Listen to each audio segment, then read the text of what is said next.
আপনি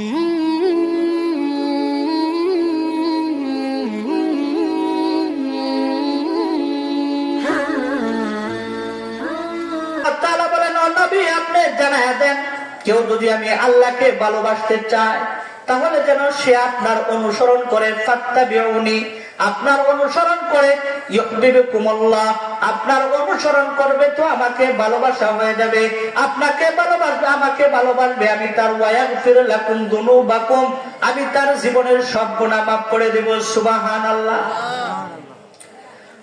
যদি আমরা রাসূলকে ভালোবাসি তাহলে আল্লাহকে ভালোবাসা হয়ে যাবে। এখন দেখবেন অনেকে রাস্তায় ঘুরে মুসলাম্ব মুস গিয়া দাড়ির মধ্যে লাগছে, যদি ভাত খায় পানি খায় তাহলে আঙ্গি দিয়ে ধৈরা পানি খায়, তাকেও দুজে সেখানে যায় কি চান, এরকম করছেন কেরে, বলে আল্লাহরে পাওয়ার জন্য। অনেকেই আছে মাথার মধ্যে এরকম চুল রাখছে, বছরে একবারও গোসল করে না, তারেও দুজে জিজ্ঞাসা করেন এরকম রাখছেন কেন, আল্লাহ পাওয়ার জন্য। এরকম মানুষ আছে শরীরের মধ্যে সালার সব, তাকেও যদি জিজ্ঞান এরকম কেন, এই লেবাস কেন, সেও জবাব দেয় আল্লাহ পাওয়ার জন্য। কিন্তু আল্লাহ তাআলা কি বলেন, হে নবী আপনি জানায় দেন, কেউ যদি আমাকে পাইতে চায় তাহলে যেন আপনার অনুসরণ করে, আপনাকে মহব্বত করে, আপনাকে ভালোবাসে। যদি আপনাকে ভালোবাসে, মহব্বত করে, তাহলে আমি আল্লাহকেই ভালোবাসা হইল, তাহলে আমি আল্লাহ তার জীবনের সব গুনাহ মাফ করে দেব। তাহলে আমাদের আল্লাহকে ভালোবাসার জন্য মাপকাঠি কি ভাই, নবীকে ভালোবাসা। নবীকে কি করা, ভালোবাসা। নবীকে যদি ভালোবাসি, নবীর অনুসরণ করি, তাহলে আল্লাহকে ভালোবাসা। কেন নবীকে ভালোবাসবো না? নবী তো আপনার আমার নবী, এমন নবী যে নবী জান্নাতে যাওয়ার আগ পর্যন্ত কোন উম্মত জান্নাতে যাইতে পারবে না, এমনকি কোন নবীও জান্নাতে যাইতে পারবে না। কিতাবের মধ্যে আছে জান্নাতের টিকিট পায়া নবীরা জান্নাতের দরজার সামনে গিয়ে নক করবে, বলবে দরজা খোলো, দরজা খোলো। বলে আপনি কে? বলে আমি আদম আলাইহিস সালাতু ওয়াস সালাম। জান্নাত থেকে আওয়াজ আসবে, অপেক্ষা করেন, সময় হয় নাই খোলা, কিছুক্ষণ পরে আওয়াজ যাবে। নূহ আলাইহিস সালাতু ওয়াস সালাম গিয়ে বলবে দরজা খোলো, দরজা খোলো। বলবে কে আপনি? বলে আমি নূহ নবী আসছি, দরজা খোলো, জান্নাতের টিকিট নিয়ে আসছি। জান্নাতের প্রহরীরা আওয়াজ দিবে, অপেক্ষা করেন, সময় হয় নাই। কিছুক্ষণ পরে ইব্রাহিম আলাইহিস সালাতু ওয়াস সালাম যাইবে, গিয়ে বলবে জান্নাতের প্রহরীরা দরজা খুলে দাও, আমি ইব্রাহিম নবী আসছি। বলবে অপেক্ষা করেন, সময় হয় নাই। কিছুক্ষণ পরে মূসা আলাইহিস সালাতু ওয়াস সালাম যাইবে, বলবে দরজা খোলো, আমি নবী মূসা জান্নাতের টিকিট নিয়ে আসছি, জান্নাতে প্রবেশ করব, দরজা খুলে দাও। জান্নাতের প্রহরীরা বলবে অপেক্ষা করেন, সময় হয় নাই। কিছুক্ষণ পরে আবার যাবে ঈসা নবী, বলবে জান্নাতের টিকিট নিয়ে আসছি, দরজা খুলো না কে? দরজা খোলা, জান্নাতে যাইতে চাই। জান্নাতের প্রহরীরা বলবে সময় হয় নাই, অপেক্ষা করেন। জান্নাতের ভিতর থেকে আওয়াজ আসবে, বলবে আদম শুনি, নূহ শুনি, ইব্রাহিম শুনি, মূসা শুনি, ঈসা শুনি, মুহাম্মদ নাম তো এখনো শুনি না। যতক্ষণ পর্যন্ত মুহাম্মদ এখানে না আসবে, ততক্ষণ পর্যন্ত জান্নাতের দরজা খোলা হবে না। সুবহানাল্লাহ। দেখেন আপনি আমি কেমন নবীর উম্মত হইলাম, যে নবীর যাওয়ার আগ পর্যন্ত জান্নাতের দরজাই খুলবে না, নবীরা দাঁড়ায় থাকবে, তারপরেও জান্নাতে যাইতে পারবে না। এ ভাই, সেই নবীর সামনে আমরা হাসরের ময়দানে দাঁড়াইব, যদি নবীর চরিত্রটা আমার না থাকে। আল্লাহ রাসূল হাদিসের মধ্যে বলেন, কিছু কিছু উম্মত দেখি আল্লাহ রাসূল গুসা চেহারা গোড়ায় ফেলবে। তারা কারা? যারা দুনিয়ার মধ্যে থাকতে রাসূলের আদর্শ মানে নাই, রাসূলের চরিত্র মানে নাই, চরিত্রকে ফলো করে নাই, রাসূলের সুন্নত মানে নাই, রাসূলের অনুসরণ করে নাই। তাদেরকে দেখিয়ে আল্লাহ রাসূল চেহারা গোড়ায় ফেলবে, বলবে এরা আমার উম্মত না। এই যাকে ছাড়া, যার সুপারিশ ছাড়া জান্নাতে যাওয়া যাইবে না, তিনি যদি বলেন, অস্বীকার করেন আমার উম্মত না, চিন্তা করেন সেই দিন বিষয়টা কেমন হবে। এই কেন ভালোবাসবো আমরা নবীকে, কেন মহব্বত করব? আপনার আমার নবী তো উম্মতের জন্য এত খানদান কাঁদছে, এত কান্না করেছে, কোন নবী এত কান্না করে নাই। উম্মতের জন্য তিনি এত কান্না করেছে, কোন নবী এতবার আল্লাহর কাছে কান্না করে নাই। তিনি দুনিয়াতেও কাঁদেছে এবং কি হাসরের ময়দানেও কাঁদবে। কিতাবের মধ্যে আছে দুনিয়ার মধ্যে কেমন কেঁদেছে, আর দুনিয়ার মধ্যে সাহাবীরা কেমন মহব্বত করছে রাসূলকে। একটু মহব্বতের কথা বলি। হযরত বেলাল রাদিয়াল্লাহু তাআলা আনহু আপনার আমার নবীকে কেমন মহব্বত করছে। উমাইয়া বিন খালফের গোলাম ছিল। গোলাম থাকা অবস্থায় যখন কালেমা পড়ে ফেলেছে, ইসলাম গ্রহণ করেছে, তাকে এত কষ্ট দেওয়া হয়েছে, এত প্রহার করা হয়েছে, এত আঘাত করা হয়েছে। তার দোষ একটাই ছিল, কেন ইসলাম গ্রহণ করেছে, কেন কালেমা পড়েছে, এটাই দোষ ছিল। হযরত বেলালকে এত কষ্ট দেওয়া হয়েছে। হযরত বেলাল যখন কালিমা গ্রহণ করেছে তখন তাকে মক্কার প্রখরতার কারণে বালুগুলো জ্বলতে থাকতো, তাপ দেওয়ার মতো হিট ছিল। এত তাপ, এই প্রখরতা বালুর উপরে হযরত বেলালকে উমাইয়া শুয়ায় দিছে, উমাইয়া বিন খালফ শুয়ায় দিছে। কিন্তু এই অবস্থাতেও হযরত বেলালের মুখে একটা কথাই জারি ছিল, আহাদ আহাদ আহাদ, আল্লাহ এক, আল্লাহ এক, আল্লাহ এক। উমাইয়া যখন দেখতে পেল এই অবস্থাতেও বেলালকে ইসলাম থেকে সরানো যায় না, কিতাবের মধ্যে আছে বেলালের বুকের উপর পাথর দিয়ে চাপা দিছে। কিন্তু পাথরের নিচে তাইকাও হযরত বেলাল বলে, আহাদ আহাদ আহাদ, আল্লাহ এক, আল্লাহ এক, আল্লাহ এক। ইসলাম যখন ছাড়ে না, হযরত বেলালকে উমাইয়া বিন খালফ মক্কার দুষ্ট ছেলেদের হাতে তুলে দিয়েছে। কিতাবের মধ্যে আছে মক্কার দুষ্ট ছেলেরা হযরত বেলালকে নাকের মধ্যে রশি লাগায়া, গলার মধ্যে রশি লাগায়া মক্কার অলিতে গলিতে ঘুরা। কিন্তু এই অবস্থাতেও আল্লাহর নাম ছাড়ে না। বেলাল শুধু বলে, আহাদ আহাদ আহাদ, আল্লাহ এক, আল্লাহ এক, আল্লাহ এক। ইসলাম যখন ছাড়ে না, হযরত বেলালের জিহ্বাটা টান দিয়া বাহির কইরা, এ ভাই, জিহ্বার মধ্যে ফেরাক মেরে দিছে, জিহ্বার মধ্যে ফেরাক মেরে দিছে। বেলালের মা ডাক দিয়ে বলে, বেলাল, তুমি কি ক্ষণিকের জন্য, কিছুক্ষণের জন্য আল্লাহর নামটা না নিতে পারো না? তোমাকে এত মারে, এত প্রহার করে, এত কষ্ট দেয়, তুমি কি কিছুক্ষণের জন্য না নিতে পারো না? হযরত বেলাল বলে, আম্মা, ও আমার মা, এতদিন আমি ডাইকা যে মজা না পাইছি, জিহ্বার মধ্যে রক্ত নিয়ে যখন মালিককে একটা ডাক দিছি, আমি তাকায় দেখি আমার মালিক আমার সাথে সরাসরি কথা বলতেছে। সুবহানাল্লাহ। এ ভাই, তোমার আমার মালিক। হযরত বেলাল যখন এই অবস্থাতেও কালিমা ছাড়ে না, কালিমার মধ্যে অটল, তখন মক্কার বড় বড় লিডার যারা আছে তারা বলে, মুহাম্মাদের সাথে বসতে চাই, কিন্তু গোলামের ঘরের গোলাম বেলালের মতো ব্যক্তি থাকলে আমাদের লজ্জার মধ্যে লাগে, সম্মানের মধ্যে আঘাত লাগে। যেখানে গোলাম থাকবে, গোলামের ঘরের গোলাম বেলাল থাকবে, সেখানে আমরা কেমনে বসি? আল্লাহর রাসূলকে যখন এই কথা বলেছে, আল্লাহর রাসূল বেলালকে সরায়া দিছে, বেলাল যাও, আমি মক্কার বড় বড় নেতাদেরকে নিয়ে একটু বসি। আল্লাহ তাআলার কাছে পছন্দ হয় নাই, আল্লাহ তাআলা সরাসরি জিব্রাইলকে পাঠায়া দিছে, বলে, গো জিব্রাইল, তুমি গিয়া বলো, যদি মক্কার বড় বড় কাফেররা আমার পয়গম্বরের সাথে বসতে চায়, তাহলে বেলালের সাথেই বসতে হবে, বেলাল যেখানে থাকবে সেখানেই বসতে হবে। তার মানে আল্লাহ তাআলা গোলাম দেখে না, এ ভাই, আল্লাহ তাআলা কালো দেখে না, কি দেখে? অন্তর দেখে, অন্তর। হযরত বেলাল রাদিয়াল্লাহু তাআলা আনহু যখন রাসূল ইন্তেকাল করেছে, রাসূল যখন মারা গেছে, রাসূলের বেদনায় বিয়ে হয়, মক্কা ছেড়ে চলে যায়, মদিনা ছেড়ে চলে যায়। আবু বকরের কাছে গিয়ে বলে, আবু বকর, আমাকে বিদায় দেন, আমি মদিনায় আর থাকবো না। হযরত আবু বকর বলেন, কেন রে বেলাল, থাকবা না মদিনায়? কি হয়েছে বলো? তোমার কি টাকার দরকার? যদি টাকা লাগে টাকা দেই। বলে, না, আমার যে শূন্য আছে সেই শূন্য আপনারা পূরণ করতে পারবেন না। বলে, কি? বলে, যেখানে রাসূল নাই আমি সেখানে থাকবো না। আবু বকর বলেন, বেলাল, রাসূলের মহব্বত কি শুধু তোমার ভিতরে আছে, আমাদের ভিতরে নাই? হযরত বেলাল বলে আমাদের ভিতর আপনাদের ভিতরেও আছে, কিন্তু আমি বেলাল যখন রোজার দিকে তাকাই তখন আমার কলিজা চিরে যায়। হযরত বেলাল বিদায় নিয়ে চলে গেছে দামেস্কে। 6 মাস পরে নবীজি স্বপ্নে ডাকে, হে বেলাল, আজকে 6 মাস হইল চলে গেল বেলাল, হে বেলাল আমার পাশে আসো।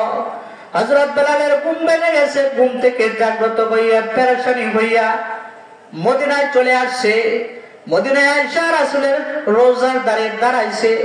মক্কার ছোট ছোট ছেলেরা মেয়েরা আগে মার কাছে বলে, মা বেলাল আসছে, মনে হয় রাসূল মদিনায় আসবে। সন্তানদেরকে দুধ খাওয়ায়, মার চোখ দিয়া পানি বাহির কর। সন্তানরা জিজ্ঞাসা করে, মা কেন কান্দেন? মায়ের জবাব দেয়, বেলাল মদিনায় আসছে, যদি রাসূল থাকতো তাহলে রাসূল আসতো। এই তুমি আমি মহব্বত করি, তারাও কেমন মহব্বত করছে। সমস্ত সাহাবীরা বলেন, ওগো বেলাল আপনি আসছেন, আপনি একটু আগের সুরে বেলালি সুরে একটু আজান দেন।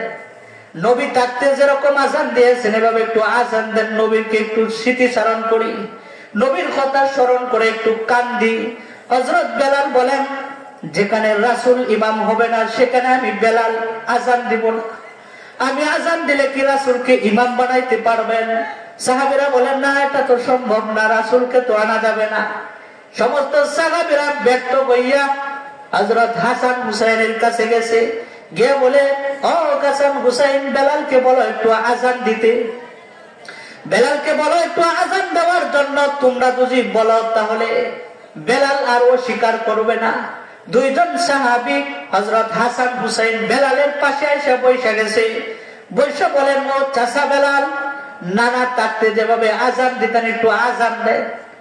হযরত বেলাল বলেন, এতক্ষণ আমি আজান দিতে আমি মানা করেছি, কিন্তু হাসান হুসাইনের চেহারার দিকে তাকায় দেখি নবীর চেহারার মতো দেখা যায়। এখন যদি আজান না দিই তাহলে মদিনাওয়ালা আমার সাথে নারাজ হয়ে যাবে। হযরত বেলাল দাঁড়াইছে আজান দেওয়ার জন্য।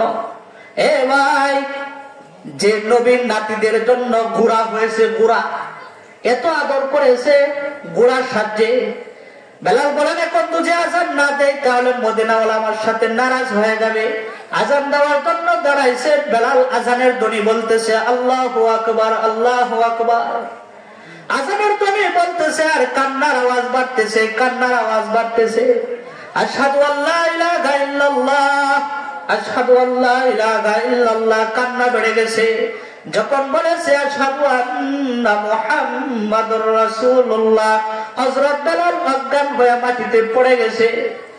সাহাবীরা হুশ ফিরার পরে জিজ্ঞাসা, বেলাল কেন অজ্ঞান হয়ে গেছেন, কেন আপনি জ্ঞান হারা হয়ে গেছেন? হযরত বেলাল বলেন, আমি তো আগেই বলেছিলাম আজান দিব না, আমি আজান দিব না আগেই বলেছিলাম। যখন আমি আজান দিতাম নবী থাকতে, যখন আমি বলতাম আশহাদু আন্না মুহাম্মাদুর রাসূলুল্লাহ, তখন আমি আর চোখে তাকাইতাম, তাকায়া দেখতাম রাসূল আমাকে তাকায় রয়েছে আমার দিকে। আজকেও আমি আজান দিয়া রাসূলের আগের মতোই তাকাইছি, দেখি রাসূল নাই। এই যে রাসূলের বেদনা বিরহ হয়, আমি অজ্ঞান হয়ে গেছি। এ ভাই, তারাও ভালোবাসে নবীকে, আমিও ভালোবাসি নবীকে। যদি আমার ভালোবাসা তাদের মতো হয় তাহলে সেই ভালোবাসায় জান্নাতে নিয়ে যাবে। আর যদি তাদের মতো না ভালোবাসতে পারি তাহলে কিন্তু জান্নাতে যাইতে পারবো না। কিতাবের মধ্যে আছে কেমন ভালোবাসে সাহাবীরা, জান দিয়া দিছে, জান। হযরত হানজালা রাদিয়াল্লাহু তাআলা নতুন বিবাহ করেছেন, নতুন বউ। বাসর রাত্রিতে যখন আল্লাহ রাসূল বিবাহ করানোর পরে রুখসত দিয়ে দিছে, ও হানজালা, তোমার যুদ্ধে যাওয়ার দরকার নাই, নতুন বিয়ে করেছ, বিবির হক আছে, হক আদায় করো। হযরত হানজালা নতুন বিবির সাথে থেকেছে। গোসল করার জন্য পানির কাছে গিয়ে দাঁড়াইছে। কে যেন মদিনার রাস্তা দিয়ে হেলান দিয়ে যায়, আজান দেয়, কুতিলা মুহাম্মদ, মুহাম্মদ নাই রে, মুহাম্মদ নাই। হযরত হানজালা বলেন, সেই কথাটা শুনিয়া পানির মশক পালায়া দিছে, পানির মশক হাত থেকে পড়ে গেছে। হযরত হানজালা একটা দৌড় দিয়া বলে, বিবি আমার তরবারিটা দিয়ে, আমার তরবারিটা কই? বিবি বলে, তরবারি দিয়া কি করবেন? আপনার গোসল ফরজ হয়েছে, গোসল করেন। হানজালা জবাব দেয়, বিবিরে আমি কার জন্য গোসল করব? আমার নবী উহুদের ময়দানে নাই। হযরত হানজালা একটা দৌড় দিয়া উহুদের ময়দানে চলে গেছে। কাফেরদের আক্রমণে কাফেরদের সাথে যুদ্ধ করতেছে, করতে করতে করতে করতে এক পর্যায়ে শহীদ হয়ে গেছে। যখন যুদ্ধ শেষ হয়েছে তখন আল্লাহর রাসূল সাহাবীদেরকে ডাক দিয়ে বলেন, সাহাবীরা রে, যারা শহীদ হয়েছে তাদেরকে বিনা গোসলে কবর দাও। কেন বিনা গোসলে কবর দিবে? হাসরের ময়দানে রক্ত মাখার অবস্থায় আল্লাহর আদালতে দাঁড়াইবে। সাহাবীরা যখন লাশ নামাইতেছে এমন সময় একজন মহিলা আউলা কেশ পাগল বেশে দৌড় দিয়ে দাঁড়াইছে রাসূলের কাছে। বলে, আল্লাহর রাসূল সকলকেও বিনা গোসলে কবর দিল, আমার স্বামীটাকে হানজালাকে বিনা গোসলে কবর দিয়েন না। বলে, তুমি কে? বলে, আমি আপনার প্রিয় সাহাবী হানজালার স্ত্রী। আজকে প্রথম রাত্রি ছিল, বাসর রাত্র ছিল, আমার সাথে দেখেছে, তার গোসল ফরজ হয়েছে। পানির কাছে গিয়ে দাঁড়াইছে, কে যেন বলে আপনি শহীদ হয়ে গেছেন, আপনি নাই। আপনার কথা শুনিয়া পাগলের মতো গোসল না করিয়া চলে এসেছে।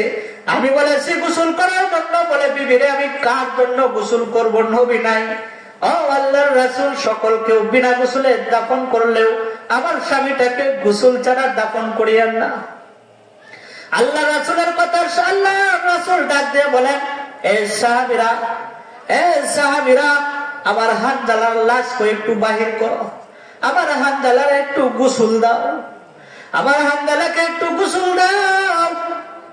একজন সাহাবী বলে, আমি আহতদের মধ্যে হানজালা হানজালা হানজালা বলে ডাকলাম, কোন রাও নাই। যারা শহীদ হয়েছে তাদেরকে একটা একটা চেহারা উঠায়া দেখেছি, কিন্তু হানজালা নাই। রাসূলের কাছে এসে বলে, আল্লাহ রাসূল, আমি আহতদের মধ্যে হানজালা হানজালা বলে ডেকেছি, যারা শহীদ হয়েছে তাদেরকে আমরা দেখেছি, কিন্তু হানজালার লাশ নাই। আহতদের মধ্যেও নাই, শহীদদের মধ্যেও নাই। আল্লাহ রাসূল বলেন, আল্লাহ আমার সাহাবী হানজালার লাশ কি কইল? আল্লাহ তাআলার সাথে সাথে জিব্রাইলকে ডাক দিয়ে বলে, জিব্রাইল যা, আমার বন্ধুর কাছে যা, আমার বন্ধুর প্রেমে যে নতুন বউয়ের কথা বলে যায়, গোসলের কথা বলে যায়, তাকে দুনিয়ার পানি দিয়া গোসল দিলে হয় না। যা গিয়ে বল আমার বন্ধুকে মাথাটা উপরের দিকে আনাইতে। জিব্রাইল বলেন, রাসূল আপনি উপরের দিকে তাকান, আপনার হানজালাকে জান্নাতের রহমতের ফেরেশতা জান্নাতের পানি দিয়া গোসল দিতেছে। সুবহানাল্লাহ। এই একটা জবানও বন্ধ রাখবেন না, চিৎকার দিয়ে বলেন সুবহানাল্লাহ। আল্লাহ রাসূল সাহাবীকে ডাক দিয়ে বলেন, সাহাবীরা রে, আমার হানজালার কাছে যাইস না। আমার হানজালা যে আমার প্রেমে আমার মহাব্বতে জীবন দেয়, তারে দুনিয়ার পানি দিয়ে গোসল দিলে কয় না। আমার হানজালাকে আসমানের মধ্যে উঠায়া জান্নাতি পানি দিয়া রহমতের ফেরেশতারা গোসল হয়ে গেছে। সুবহানাল্লাহ।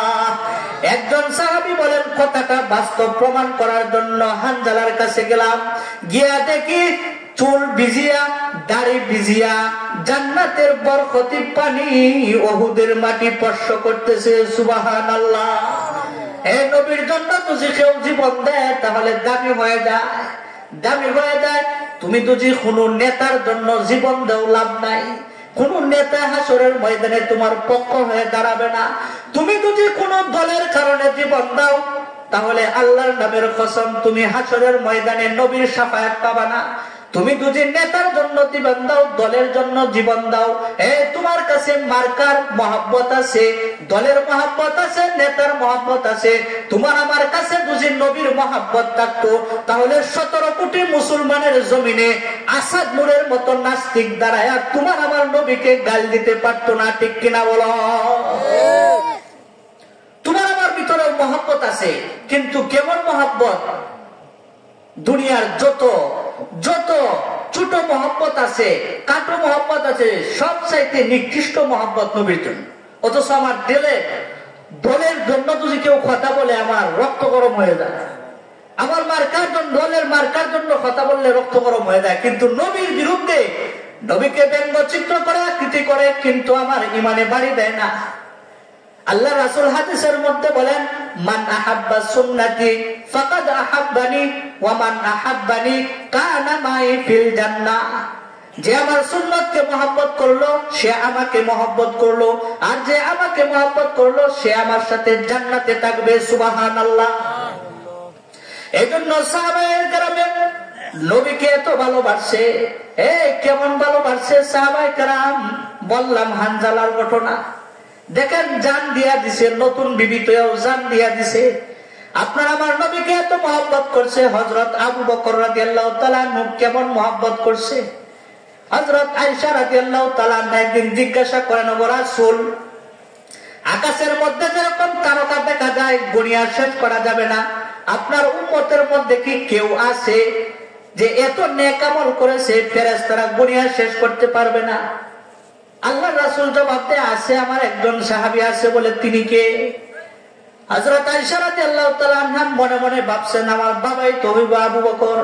আল্লাহ রাসূল বলেন, আমার সাহাবী উমরের এত নেক আমল জান্নাত আকাশের মধ্যে যেরকম তারকা গুনিয়া শেষ করা যায় না, আমার উমরের নেক আমল গুনিয়া শেষ করা যায় না। হযরত আয়েশা রাদিয়াল্লাহু তাআলা আনহা বলেন, তাহলে কি আমার বাবার নেক আমল নাই?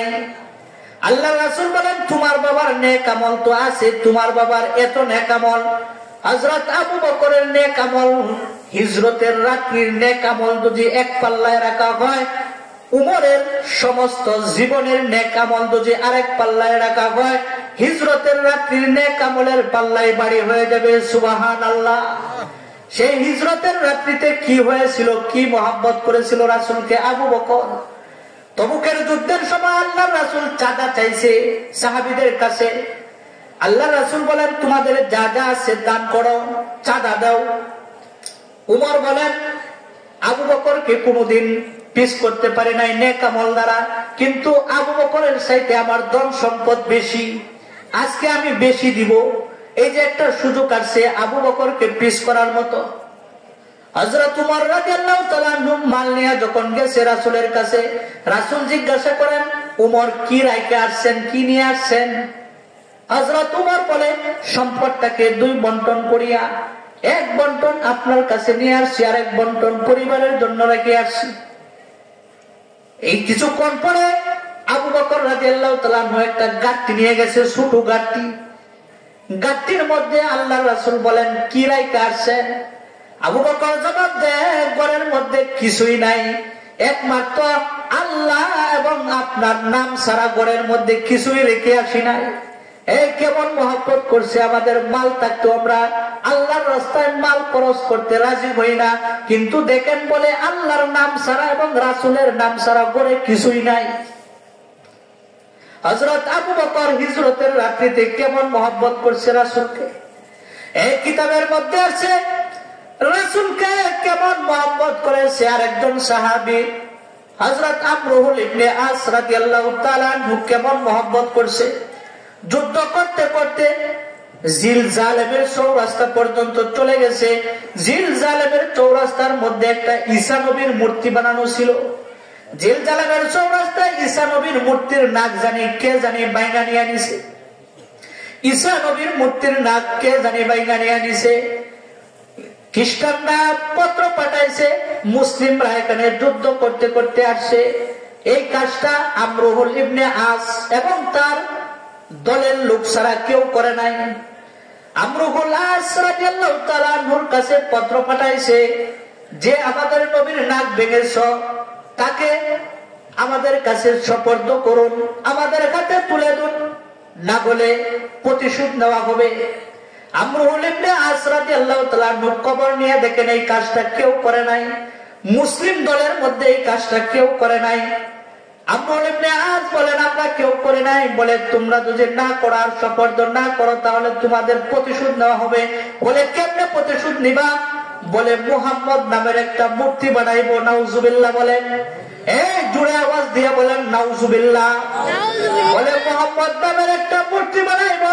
এই মূর্তিটা বানায়া এই মূর্তির নাক আমরা ভেঙ্গে ঈসা নবীর মূর্তির নাক ভাঙার প্রতিশোধ নিব। এই আজকে 17 কোটি মুসলমান থাকতেও তোমার আমার নবীর ছবি ব্যঙ্গ চিত্র করে আঁকা হয়, কিন্তু শরীরে লাগে না। গায়ে লাগে না। হযরত আমরুল ইবনে আস রাদিয়াল্লাহু তাআলা বলেন, এই খ্রিস্টানরা যদি নাক ভাঙ্গার প্রতিশোধই নিতে হয়, আমি মুসলিম সেনা দলের সেনাপতি লিখিত দিতেছি, আমার তাজা নাকটা তোরা কাইটা নিয়ে নে, কিন্তু মুহাম্মদের কৃত্রিম ছবি তোরা আঁকিস না। খ্রিস্টানরা আনন্দিত হয়ে গেছে আর বলে, এর চাইতে আর সফলতা কি হইতে পারে, যেখানে মুসলিম সেনা দলের সেনাপতির নাক ভাঙা যাবে, নাক কাটা যাবে, এর চাইতে সফলতা আর কিছু হইতে পারে না। ডেট করা হইল, স্টেজ করা হইল। হযরত আমরুল ইবনে আসকে দাঁড় করায় দিয়েছে নাক কাটার জন্য। হযরত আমরুল ইবনে আস হাসি মুখে নিজের তাজা নাকটা কুরবানি দিতেছে। আর মুসলিম শিবিরের মধ্যে কান্নার রোল পড়ে গেছে, সবাই কাঁদতেছে, হায় হায় রে, আমাদের সেনা দলের সেনাপতির নাক কাটা যাবে। কিন্তু সবাই কান্দে, একজন হাসে। নবীর সাহাবী হযরত আমরুল ইবনে আস রাদিয়াল্লাহু তাআলা হাসে আর বলে, তোমরা কেন কান্দো? তোমরা কান্দো না, আমি আজকে নবীর শাফায়াত করিতেছি। যেই দিন হাসরের ময়দানে সাহাবীরা গর্দান কাটা অবস্থায় দাঁড়াইবে, আমি আমরুল আস যদি নাক কাটা অবস্থায় দাঁড়াইতে পারি, তাহলে নবীর শাফায়াত আমার থেকে আর দূরে যাবে না।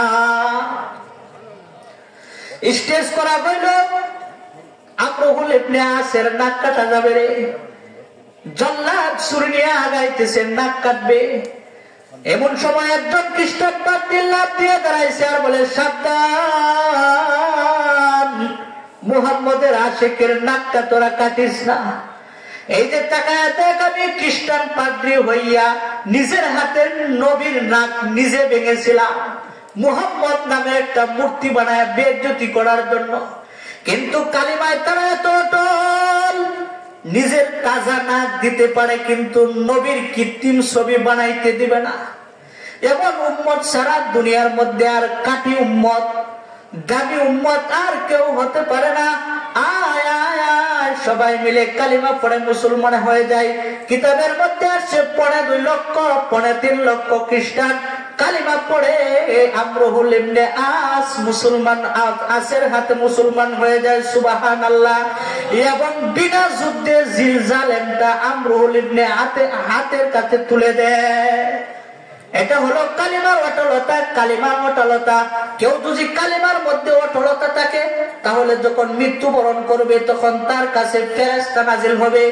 আল্লাহ তাআলা পবিত্র কালামের মধ্যে বলেন, ইন্নাল্লাযীনা ক্বালু রাব্বুনাল্লাহ তুম্মা ইসতাকামু তাতানাজ্জালু আলাইহিমুল মালাঈকা আল্লা তাখাফু ওয়া লা তাহজানু ওয়া আবশিরু বিল জান্নাহ وأبشروا بالجنة التي كنتم توعدون نحن أولياؤكم في الحياة الدنيا وفي الآخرة ولكم فيها ما تشتهي أنفسكم ولكم فيها ما تدعون نزلا من غفور رحيم। কেউ যদি কালিমার মধ্যে অটলতা থাকে, আল্লাহ তাআলা বলেন, ইন্নাল্লাযীনা ক্বালু রাব্বুনাল্লাহ, মৃত্যুর সময় যারা বলে, দুনিয়ার জীবনে যারা বলে নিশ্চয়ই আল্লাহ আমাদের রব, আমাদের রব কে? আল্লাহ আমাদের রব। তুম্মা ইসতাকামু, এই কথার উপর অটল থাকে, অবিচল থাকে, তাহলে ফেরেশতা তার কাছে নাজিল হয়। নাজিল হয় বলে, আল্লাহ তাখাফু ওয়া লা তাহজানু, ভয় নাই, পেরেশানি নাই, চিন্তা নাই। আল্লাহ তাখাফু ওয়া লা তাহজানু ওয়া আবশিরু বিল জান্নাতিল্লাতী কুনতুম তুআদুন, সেই জান্নাতের সুসংবাদ গ্রহণ করো যার ওয়াদা দেওয়া হয়েছিল তোমাদেরকে। নাহনু আউলিয়াউকুম ফিল হায়াতিদ দুনিয়া ওয়া ফিল আখিরাহ, আমরা তোমার দুনিয়ার জীবনেও বন্ধু এবং আখিরাতেও। এই ফেরেশতা আপনার আমার বন্ধু হয়ে যাবে দুনিয়াতেও আখিরাতেও। যদি আমরা দুনিয়ার জীবনে বলি আমাদের রব আল্লাহ, এই কথার উপর উটল থাকি, তাহলে ফেরেশতা আপনার আমার বন্ধু হয়ে যাবে দুনিয়াতেও আখিরাতেও। মুহতারাম হাজিরিন, যে কথাটা বলতেছিলাম, আবু বকর কেমন মহব্বত করছে আপনার আমার নবীকে। আবু বকর কেমন মহব্বত করেছে। হযরত আবু বকর হিজরতের রাত্রিতে রাসূলকে পাহারা দিয়ে নিয়ে যায়। রাসূল 6 মাস আগে বলেছিল আবু বকর হিজরত করমু, আর তুমি হিজরতের সাথী হইবা। হযরত আবু বকর রাদিয়াল্লাহু তাআলা আনহু যখন হিজরতের রাত্রিতে আল্লাহর রাসূল যখন আবু বকরের দরজায় গিয়ে নাড়া দিছে, আবু বকর বলে ডাক দিছে, একটা ডাক দিতেই দরজা খুলে হাজির। আবু বকরকে আল্লাহর রাসূল বলেন, ও আবু বকর আপনি কি ঘুমান না? একটা ডাক দিতেই বাহিরে চলে আসছেন গাঁটটি মাথায় নিয়ে। আবু বকর জবাব দেয়, আপনি যেদিন থেকে বলেছেন আপনি হিজরত করবেন, সেই হিজরতের সাথী আমি আবু বকর, সেদিন থেকে আমি ঘুমাই না। সুবহানাল্লাহ। এই কয়দিন ঘুমায় না? 6 মাস আগে বলেছিল হিজরত করবে, আর সেই হিজরতের সাথী আবু বকর সেদিন থেকে রাত্রে ঘুমায় না। দেখেন কেমন মহব্বত করছে। যখন হিজরতের রাত্রিতে আল্লাহর রাসূল যায়, আবু বকরও যায়।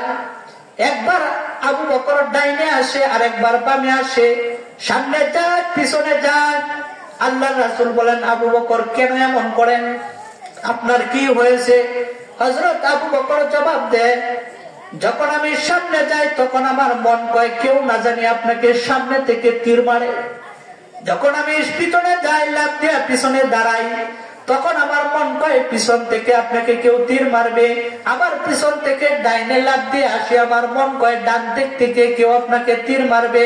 ডান থেকে আমি আবার বাম দিকে আসি, আমার মন কয় আপনাকে কেউ আবার তীর মারে বাম দিক থেকে। এমনি আমি ছোটাছুটো করি, আমি থাকতে জীবিত থাকতে আপনার শরীরের মধ্যে ফুলের আঘাত লাগবে, আল্লাহর আদালতে আবু বকর কি জবাব দিবে? এই কেমন মহব্বত করছে সাহাবেরা নবীকে। হযরত আবু বকর সরে গুহার মধ্যে গিয়া পৌঁছেছেন। সারে গুহার মধ্যে যদি একটা মানুষ উঠে তাহলে এত উঁচা কবুতরের মতো দেখা যায়। আল্লাহর রাসূলকে বলেন, আল্লাহর রাসূল আপনাকে সেখানে পায়ে হেঁটে উঠতে দিব না।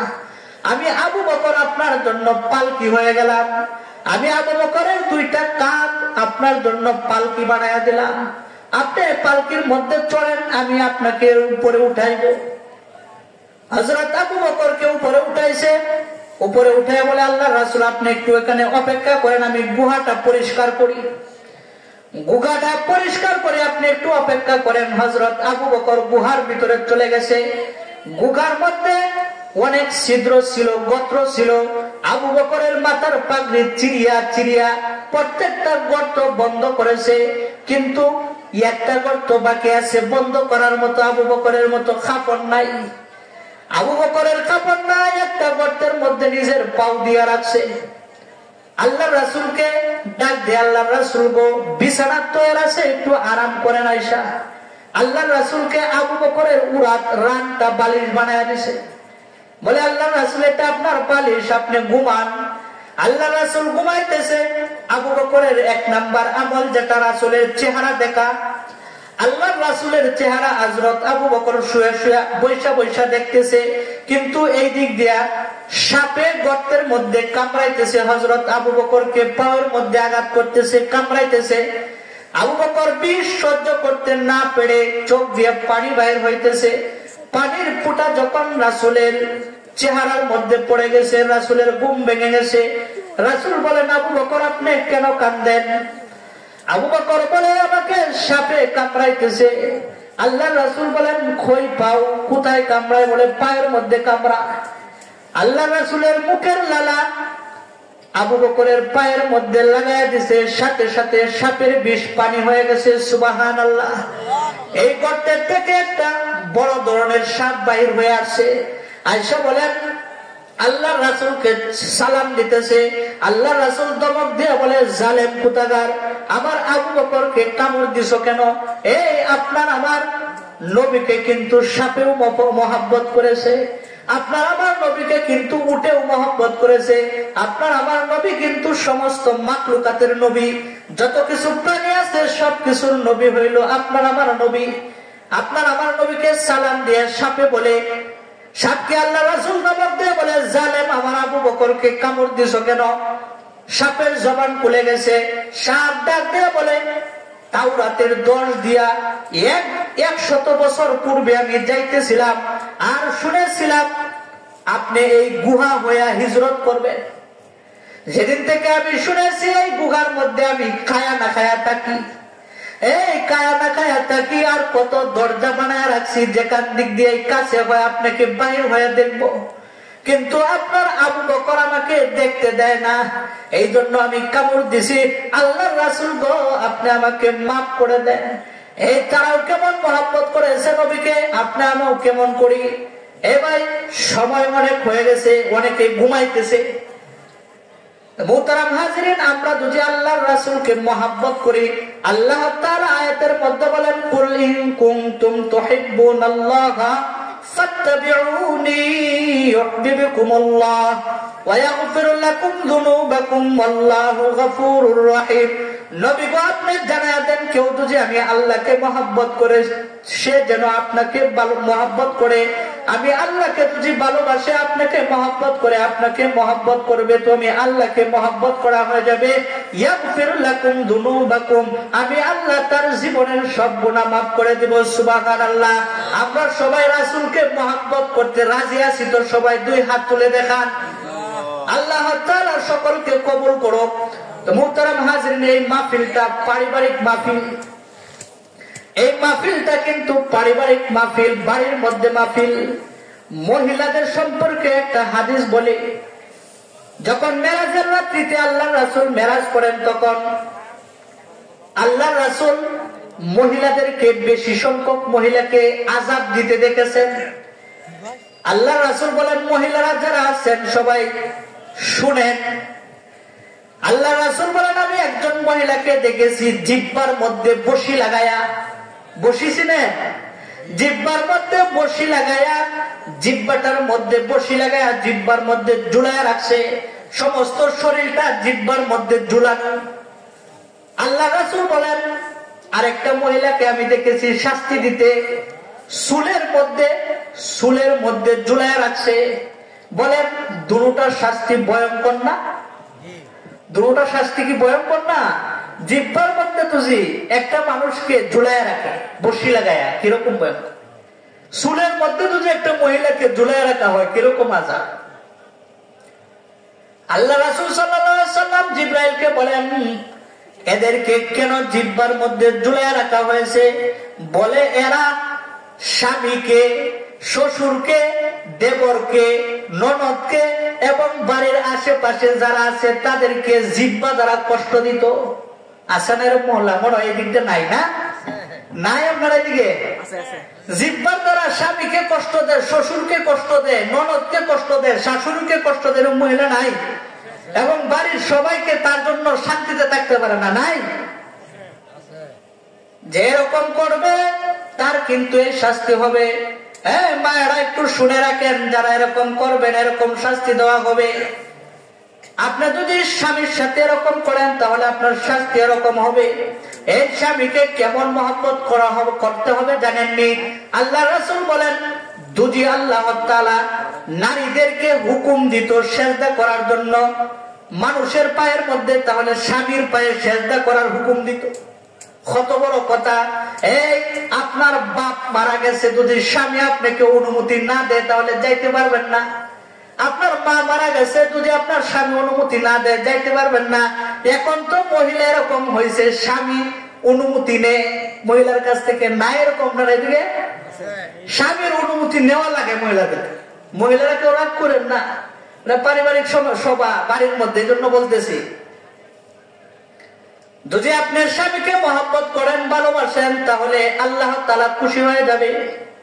এই রাসূলকে কিরকম ভালোবাসছে হযরত আয়েশা।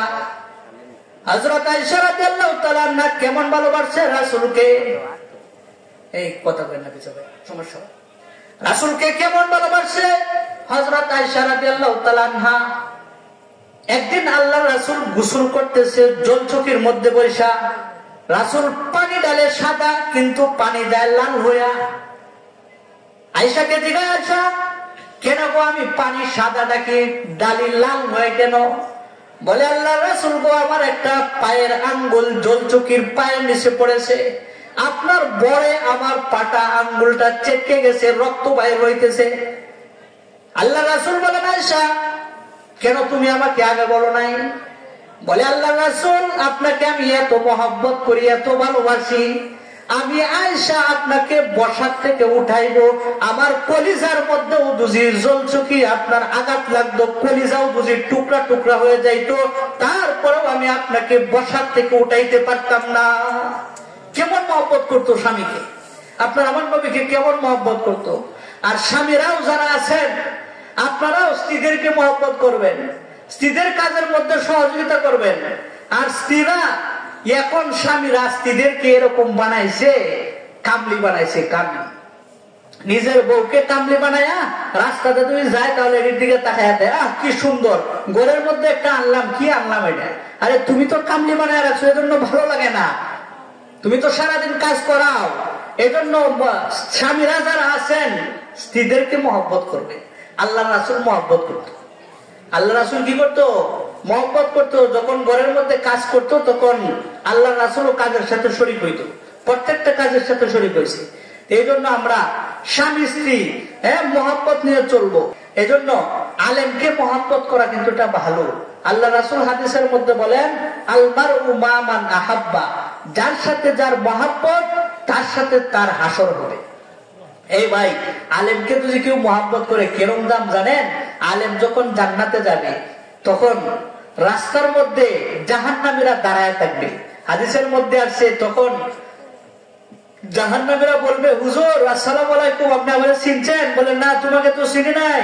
বলে আপনি এই মসজিদের ইমাম সাহেব ছিলেন, আপনাকে এক বদনা এক জগ ওজুর পানি আগায়া দিছিলাম, আপনাকে একদিন মহব্বত করছিলাম, আপনাকে মহব্বত করে একদিন সালাম দিছিলাম, আপনাকে অন্তর থেকে মহব্বত করছিলাম, আজকে আপনি জান্নাতি, আমি আজকে জাহান্নামী।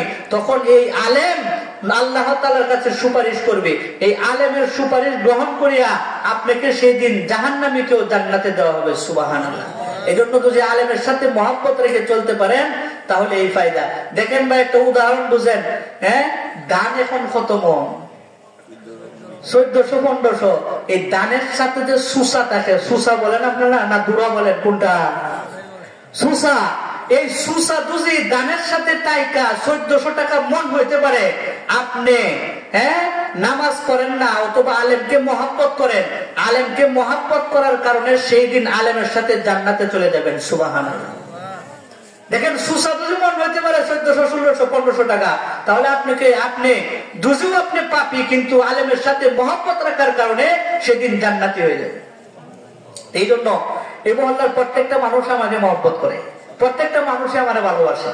এই জন্য আপনাদের ভালোবাসার টানে এখানে আসা। তো মুহতারাম হাজিরিন, আমি মহিলাদেরকে বলবো, দেখেন এই দুনিয়ার মধ্যে সবচাইতে মায়া করে কে?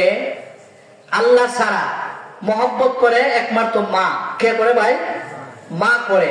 আল্লাহ ছাড়া কে করে মহব্বত? মাই করে।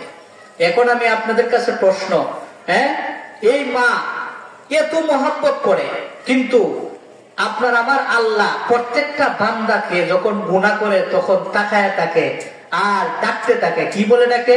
ইয়া আইয়ুহাল ইনসান মা গাররাকা বিরাব্বিকাল কারীম। প্রত্যেকটা মানুষ যখন গুনাহ করতে যায় তখন আল্লাহ তাআলা ডাকে, এই তুমি তোমার সন্তানের কাছে গুনাহ করলে লজ্জা লাগে? তোমার মা যদি তাকায় তাকে মার সামনে গুনাহ করতে লজ্জা লাগে? তুমি তোমার বাবার সামনে দাঁড়ায় গুনাহ করতে লজ্জা লাগে? তুমি তোমার ছোট সন্তানের সামনে দাঁড়ায়ও কিন্তু গুনাহ করো না? এই তুমি যখন গুনাহ করতে যাও তোমার মালিক শুধু তাকায় থাকে তা না, তোমার মালিক তোমারে ডাকে। কি বলে ডাকে? ইয়া আইয়ুহাল ইনসান মা গাররাকা বিরাব্বিকাল কারীম। কারীম বলা হয় এমন শব্দকে যে শব্দটা না চাইতেই দেওয়া হয়। এরকম রবকে বলা হয় যে না চাইতেই দেয়। আমি কি হাতটা মালিকের কাছে চাইছি ভাই? বলেন, কোনদিন চাইছি দুটা হাত আল্লাহর কাছে? মালিক দিছে। কে দিছে? আল্লাহ দিছে। আমি কি দুটা চোখ আল্লাহর কাছে কোনদিন চাইছি? না চাইতে কে দিছে? আল্লাহ দিছে। আমি কি দুটা পাও কোনদিন আল্লাহর কাছে চাইছি? কে দিছে? আল্লাহ দিছে, না চাইতেই দিছে। কারীম বলা হয় ওরকম রবকে যিনি না চাইতেই। এখন আসেন যে কথাটা বলতেছিলাম, দুনিয়ার মধ্যে সবচাইতে মহব্বত করে আল্লাহ ছাড়া মা।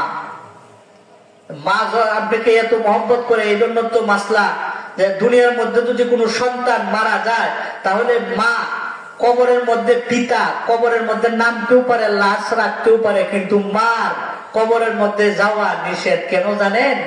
বাবা তো সন্তানকে কবরের মধ্যে রাখা ওইটা চলে আসে। মার মনের মধ্যে এত মায়া, মাও নিজেও সন্তানের সাথে লাশ হয়ে চলে যাবে, লাশ হয়ে শুয়ে পড়বে আর বলবে আমি সন্তানের সাথেই থাকবো। এজন্য মার কলিজার মধ্যে এত মায়া দিছে আল্লাহ। এখন আমার প্রশ্ন, এই মা শুধু খালি আপনাদেরকে 10 মাস অথবা 9 মাস পেটের মধ্যে রাখছে, কোন হাত কি মাই দিছে? এই ভাই, হাত মা দিছে? পাও মা দিছে? চক্ষু মা দিছে? কান মা দিছে? শরীরে কোন অঙ্গ প্রত্যঙ্গ মা বানাইছে? মা বুঝি খালি বারাটিয়ার মতো পেটের মধ্যে রাইকা এত মায়া হয়? তাহলে আপনার আমার মালিক, যে মালিকে হাত দিছে, পা দিছে, সব দিছে, সেই মালিকের কত মায়া। তুমি আমি যখন গুনাহ করতে যাই তখন এই মালিক ডাকতে থাকে, হে বান্দা, হে বান্দা, এই চোখ দিয়া নায়ক নায়িকা দেখোস, এই চোখ দিয়া সিনেমা দেখোস, এই চোখ দিয়া বেপরদা মহিলা দেখোস, এই চোখ তো আমি দিছি, এই চোখ তো আমি নাফরমানি করার জন্য দিই নাই। এই জন্য আজকের থেকে আমরা সবাই যখন গুনাহ করতে যাই তখন সবাই ভাববো যে আমার একজন মালিক আছে, সেই মালিক আমাকে শুধু দেখে না, ডাকতেছে। কি বলে ডাকে? ইয়া আইয়ুহাল ইনসান মা গাররাকা বিরাব্বিকাল কারীম। এ বান্দা, কই যাস? তোরা কোন জিনিসে দুখাই পারলা? কে তোরা দুখাই পারলা? কোন জিনিস পাই আমারে বলে গেলি? এটা যদি আমরা চিন্তা করি তাহলে আর গুনাহ করব না। মুহতারাম হাজিরিন, তো মহিলারা যদি আমরা সন্তানকে মানুষ বানাইতে চাই, হাফেজ বানাইতে চাই, আলেম বানাইতে চাই, তাহলে আমি নিজে আগে নামাজি হতে হবে, আমি নিজে আগে পর্দা করতে হবে, আমি নিজে আগে আল্লাহকে চিনতে হবে। তারপরে যদি আমি দোয়া করি আল্লাহর কাছে, আল্লাহ তাআলা দোয়া কবুল করবে। আর আমি নিজেই নামাজ পড়ি না, নিজেই পর্দা করি না, নিজেই ইসলামের দাঁড়দারি না, আর মনে মনে নিয়ত করে আমার সন্তানকে হাফেজ বানাইবে, আমার সন্তানকে আলেম বানাইবো। ভাই, আলেম হওয়া সহজ না, হাফেজ বানানো সহজ না, এটা আল্লাহর দান জিনিস। সকলে চায় যে আমি মরে যাওয়ার পরে আমার সন্তানটা আমার জানাজা করবে, চায় না ভাই? সকলে চায়, কিন্তু আল্লাহ কবুল করে না। এই জন্য যদি এটা কিনে পাওয়া যাইতো, যাদের ঢাকা শহরে 10 তলা 20 তলা বিল্ডিং আছে তারা কিনে লাইতো, সন্তানদের কি না হাফেজ বানায়, আলেম বানায়। এটা আল্লাহর দান। আল্লাহ যারা চায় তারই আর কেউ দেয়। এই জন্য যার ভিতরে কোরআন নাই তার ভিতরটা হইলো উজার ঘরের মতো, খালি ঘরের মতো। আল্লাহ রাসূল বলেন, খাল বাইতিল গরিব, যার ভিতরে কোরআন নাই তার ঘরটা, তার ভিতরটা খালি ঘর, শূন্য ঘর। শূন্য ঘরের মধ্যে যখন আমরা থাকি, যেমন মনে করেন 6 মাস 1 বছরের জন্য তালা লাগাইয়া ঘরের মধ্যে চলে গেছেন আপনি কোনো জায়গা, 1 বছর পরে তালাটা করলে মনে মনে ডর, না জানি কি বার হয়, দেখতে সাপেই বার হয় না ইঁদুর বেন কি বার হয় না জানি, আক্রমণ করে। ঠিক তেমনি ভাবে মুমিনের ভিতরে যখন কোরআন থাকে না, তখন এটা খালি খালি ঘরের মতো হয়ে যায়। এই ঘরের মধ্যে শয়তান থাকে। কি থাকে ভাই?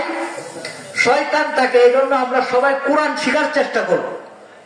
কোরআন যাদের শুদ্ধ নাই তাদের নামাজই হয় না। নামাজ ভঙ্গের কারণের মধ্যে 1 নম্বর কারণে হলো নামাজও শুদ্ধ করা। অনেক মানুষ আছে 50 বছর 40 বছর 60 বছর 30 বছর ধরে নামাজ পড়ে, এখনো 4টা সূরা বলতে পারে না। এই যে আমি বয়ানের শুরুতেই বলেছিলাম, 4টা সূরা বলতে পারে না, কিন্তু এটা নিয়ে কোনো পেরেশানি নাই, এটা নিয়ে কোনো চিন্তা নাই। অথচ আমি দুনিয়ার মধ্যে 1% জমি কিনলে যে জানে মাঠ খরচা সম্পর্কে বুঝে, আর ওর সিরিয়াস বুঝে, তার কাছে আমি যতক্ষণ বুঝে না আসে ততক্ষণ আসা দাও করে। কিন্তু আমি জান্নাতের মালিক হইব যে নামাজের দ্বারা, সেই নামাজ পড়ে আমার সূরা কেরাত ঠিক নাই। এই সূরা কেরাত শিখার জন্য জানলেওয়ালার কাছে কয়বার গেছি বলে? গেছি কোনো সময় যাই নাই। অথচ যদি বাংলা পড়ে কিছু শিখি তাহলে আরো আলেম রে হুজুরে ভুল ধরার চেষ্টা, জানার চেষ্টা নাই, মেহনত নাই। এই জন্য মুহতারাম হাজিরিন, মহিলাদেরকে বলবো স্বামীদেরকে ভালোবাসবেন, আল্লাহ তাআলাও ভালোবাসবে, আপনাদেরকে ভালোবাসবে। আপনি যখন স্বামীদের সাথে এরকম কর্কশ আওয়াজ করেন, কষ্টমূলক কোনো কথা বলেন, এরকমও স্বামী আছে স্ত্রীর জ্বালায় রাত্রে না ঘুমায় বাইরে গিয়ে কাঁদে, তীর মুখের জবানের দ্বারা এরকম কষ্ট দেয়। এই জন্য যখন স্বামী দুজি কোনদিন রাগান্বিত অবস্থা ঘুমায় আর এদিন আপনি মারা যান, তাহলে আল্লাহর আদালতে আপনি দুজখী জাহান্নামী হয়ে দাঁড়াইবেন, আপনার উপরে আল্লাহ নারাজ থাকবে। এই জন্য স্বামীকে সবসময় আল্লাহ তাআলা মানুষকে বানাইছে, মহিলাদেরকে বানাইছে আদমের বাম পাশের হাত থেকে। আদম শব্দের অর্থ হচ্ছে ভূপৃষ্ঠ। দুনিয়ার এমন কোন জায়গা নাই যে মাটি আনে নাই আদমকে বানানোর জন্য, বানাইছে। কিন্তু আল্লাহ তাআলা তো ফাকতু যে আরো দুনিয়ার মাটি আনে হাওয়াকে বানাইতো, কিন্তু না বানায় কি করছে, হাড্ডির থেকে বানাইছে। কারণ কি, যেন স্বামীরা পুরুষরা বাইরে কাজ করে গড়ে যাওয়ার সাথে সাথে দেখলেই যেন সারাদিনের ক্লান্তি পরিশ্রম যেন শেষ হয়ে যায়। এই জন্য মহব্বত করে বানাইছে। এই জন্য আমরা এরকম কোন কর্কশ আওয়াজ বলবো না, কথা বলবো না যে আমার স্বামী কষ্ট হয়। আর স্বামীরাও বিবির সাথে অনর্থক রাগ দেখাবো না, অনর্থক নির্যাতন করব না। অনেক স্বামী এরকমও আছে, মহিলারা বলবে খালি আমাদেরকে বলতেছে, পুরুষদেরকে বলে নাই। এরকমও পুরুষ আছে অযথাই মহিলাদেরকে মারধর করে, অযথাই কষ্ট দেয়। আপনারাও মহিলাদেরকে ভালোবাসবেন। আল্লাহ রাসূল ভালোবাসছে, প্রত্যেকটা বিবিকে আল্লাহ রাসূল ভালোবাসছে, মহব্বত করছে। এই জন্য আপনারা সবাইকে ভালোবাসার জন্য, মহব্বত করার জন্য রাজি আছেন না? ইনশাআল্লাহ বলেন। এখন মুনাজাত করব। মুনাজাতের পূর্বে আমি আর একটা কথা বলি। আমি যত ধরনের গুনাহ করছি, সব ধরনের গুনাহ আল্লাহর কাছে মাপ চাইলে আল্লাহ মাপ করে দেয়। এক সাহাবী আল্লাহ রাসূলের কাছে গিয়ে বলেন, আল্লাহ রাসূল, আমি মানুষ খুন করেছি, 100 খুন করেছি, আমার কি কমা আছে? আল্লাহ রাসূল বলেন, তোমার গুনাহ যত বড়, আল্লাহর রহমত তার চাইতে আরো বড়। আল্লাহর রাসূলের আরেক সাহাবী নাম ছিল দাহিয়াতুল কলবি। মনে হয় আপনারা অনেক শুনছেন ঘটনা। দাহিয়াতুল কলবি এরকম ছিল, এক সময় ব্যবসা করার জন্য দেশ থেকে আরেক দেশে চলে যাইত। যখন চলে যায় তখন তার স্ত্রীর পেটের ভিতরে সন্তান রাইখা যায়। বিবিকে বলে যায়, আমি আসার আগে যদি সন্তান হয় তাহলে মেয়ে হইলে জীবন্ত মারি দিবা, আর যদি ছেলে হয় তাহলে রাইখা দিবা। কিতাবের মধ্যে আছে, যখন দাহিয়াতুল কলবি ব্যবসা করার জন্য চলে গেছে, দাহিয়াতুল কলবির গর্ভে, তার স্ত্রীর গর্ভে মেয়ে সন্তান জন্ম নিয়েছে। সন্তানটা এত বড় হয়ে গেছে, এত সুন্দর হয়েছে, মার মনে মহব্বত, কতক্ষণ আগে বলেছি, মার মনে এত মহব্বত আল্লাহ তাআলা দিছে, এত মায়া দিছে। মা কিন্তু নিজের হাতে জীবন্ত মেয়েটাকে দাফন করতে চায় না। এত সুন্দর হয়েছে, মা সুন্দরী দেখিয়া নাম রাখছে জামিলা। জামিলার নাম রাখছে। নাম রাখার পরে যখন ব্যবসা থেকে আসছে, ব্যবসাতে আসার আগে আল্লাহ রাসূলের সাহাবী এই মহিলাকে তার মেয়ের খেদমত, স্বামীকে খেদমত করতে পারে, মেয়েটাকে খেদমত করার উপযুক্ত বানাইছে। যে তোমার বাবা যখন আসবে ব্যবসা থেকে, পানি আগায়া দিবা, সবকিছু করবা, যদি মহব্বত করো আর মহব্বত লেগে যায় তাহলে মারবে না। যে স্বামীটা স্বামীর জন্য এত কিছু করেছে, যে মেয়েটা কিতাবের মধ্যে আসছে, যখন দাহিয়াতুল কলবি বাড়িতে আসছে, 4 বছরের বয়স হয়ে গেছে। 4 বছরের বয়সের মেয়েটা কন্যাটা বড় হয়ে গেছে, বাবাকে পানি আগায়া দিতে জানে, বাবাকে আদর করতে পারে, বাবাকে বাবা বলে ডাক দিতে পারে। যখন বাড়ির মধ্যে আসছে তখন যখন বাবা বলে ডাক দেয়, হুজুর পানি আগায়া দেয়, সবকিছু করে, 1 গ্লাস পানি আগায়া দিতে পারে, সবকিছু করে, বাবা বলে ডাক দেয়।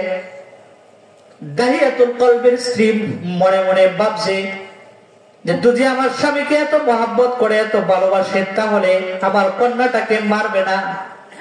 কিন্তু দাহিয়াতুল কলবি বলেন, নবীর কাছে বলেন, সরকার গো, আমার মেয়েটা এত আমাকে মহব্বত করতো, কিন্তু আমি যখন গ্রামের মধ্যে বাহির হইতাম তখন সকলেই বলতো মেয়ের বাপ বলে বলে আমাকে শরম দিত। এরকম বর্বরতার যুগ ছিল আগে। তখনও কিন্তু আমি আল্লাহর রাসূল আমার মেয়েটাকে আমার মনের মধ্যে হিট লাগলো, আমার মেয়েটাকে আমি বাঁচতে দিব না, তাকে আমি জীবন্তই মেরে ফেলবো। আমার স্ত্রীকে বললাম আমার মেয়েটাকে সাজায়া দাও, তার নানির বাড়িতে নিয়ে যাই বেড়াইতে। আমার স্ত্রীটা আমার কন্যাটাকে সাজায়া দিছে।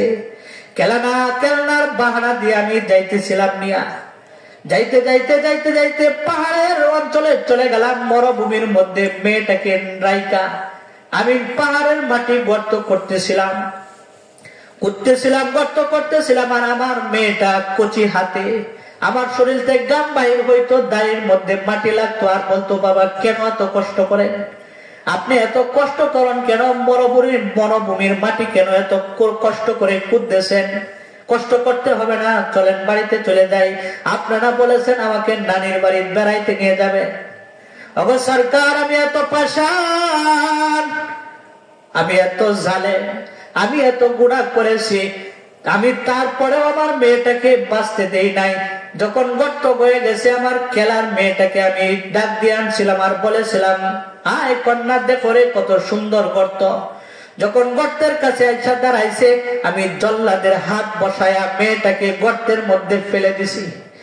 আমার মেয়েটা একটা চিৎকার দিয়ে বলে বাবা কেন আমাকে আপনি মারতেছেন, ও বাবা আপনাকে বাবা বলাই যদি আমাকে বাবা ডাকাই যদি আমার অপরাধ হয় তাহলে আর কোনোদিন আপনাকে বাবা বলে পরিচয় দিব না, আমাকে জানে ভিক্ষা দেন, এই দেশ থেকে আমি দেশান্তর হয়ে যাব, আপনি পরিচয় কোনোদিন দিব না। আমি পাথরের মাটি মারতেছিলাম একটা পাথরের আঘাত একটু জুড়ে করতেছিলাম। আমার মেয়েটা তখনও চিৎকার দিয়েছিল আর বলেছিল বাবা আমারে মাইরেন না, আমি কোনোদিন আপনাকে বাবা বলে পরিচয় দিব না, আমি কন্যাটাকে আপনার জান, আমি আপনার মেয়েটার জান ভিক্ষা চাই, আমাকে জান ভিক্ষা দেন সরকার গো। তারপরেও আমি আমার মেয়েটাকে বাঁচতে দেই নাই। ও সরকার, এখনো দুজে আমি ঘুমাইতে যাই, ওগো আল্লাহর রাসূল এখনো দুজে ঘুমাইতে যাই, তাহলে আমার নিষ্পাপ মেয়েটার কান্নার আওয়াজ আমার কানের মধ্যে বাইরে ওঠে বাবা আমাকে মারো না। ও সরকার, আমাকেও কি আল্লাহর রাসূল গো, আমাকেও কি আল্লাহ ক্ষমা করবে? আল্লাহর রাসূল বলেন তোমার গুনাহ যত বড় গাফফার মালিকের ক্ষমা তার চাইতে বড়। সুবহানাল্লাহ। এই জন্য মুনাজাতের আগে যদি কেউ দোয়া করেন, এই যারা পাপ করছেন গুনাহ করছেন সব গুনাহকে আপনি চিঠিচারণ করিয়া চোখের পানি ফেলে যদি কাঁদতে পারেন আল্লাহ তাআলা আপনার গুনাহ সব মাফ করে দিবে। সুবহানাল্লাহ। আপনার সব গুনাহ মাফ করে দিবে, এমন মালিক আপনার আমার সব গুনাহ মাফ করার ক্ষমতা আছে। যেমন আধুনিক বিজ্ঞান বুঝাইতে সহজ, মোবাইলের মধ্যে আপনার 500 নাম্বার আছে। কয়শো নাম্বার? 500 নাম্বার। এখন যদি চান আপনি এখান থেকে একটা নাম্বার ডিলিট করবেন, পারবেন কিনা? পারতেন না একটা নাম্বার ডিলিট করতে? কিন্তু 500 নাম্বার জমাইতে অনেক দেরি লাগছে। এখন যদি আপনি চান যে একটা নাম্বার ডিলিট করে দিব, তাহলে ডিলিট ফাংশনে গিয়ে যদি ডিলিট টিপ দেন তাহলে ডিলিট হয়ে যাবে। আর যদি চান যে আমি 500 নাম্বার একবারে ডিলিট করে দিব, তাহলে ওয়ান ডিলিটে টিপ দিলে সব নাম্বার কি হয়ে যাবে ভাই? ডিলিট হয়ে যাবে। আধুনিক বিজ্ঞান যদি মোবাইলের মাধ্যমে এরকম হয়, তাহলে কি আপনারা আমার মালিক কি এর চাইতে ছোট না বড়? বলেন। এই গুনাহ নামক ওয়াল ডিলিটে টিপ দেন, চোখের পানি ফেলে কাঁদবেন আর বলবেন আল্লাহ যত গুনাহ করছি সব বলে করছি, শয়তানের ধোঁকায় করছি, না জানিয়া করছি, না বুঝিয়া করছি, আল্লাহ আপনি মাফ করে দেন। আপনার আমার মালিকের নাম গাফফার, রহমান, রহিম, সাত্তার। আল্লাহ তাআলা সমস্ত যত বড় পাপী হোক মাফ করে দেয়। তা আমরা যত গুনাহ করে থাকি আল্লাহর কাছে মাফ চাইবো, আল্লাহ কি করবে? মাফ করে দিবে।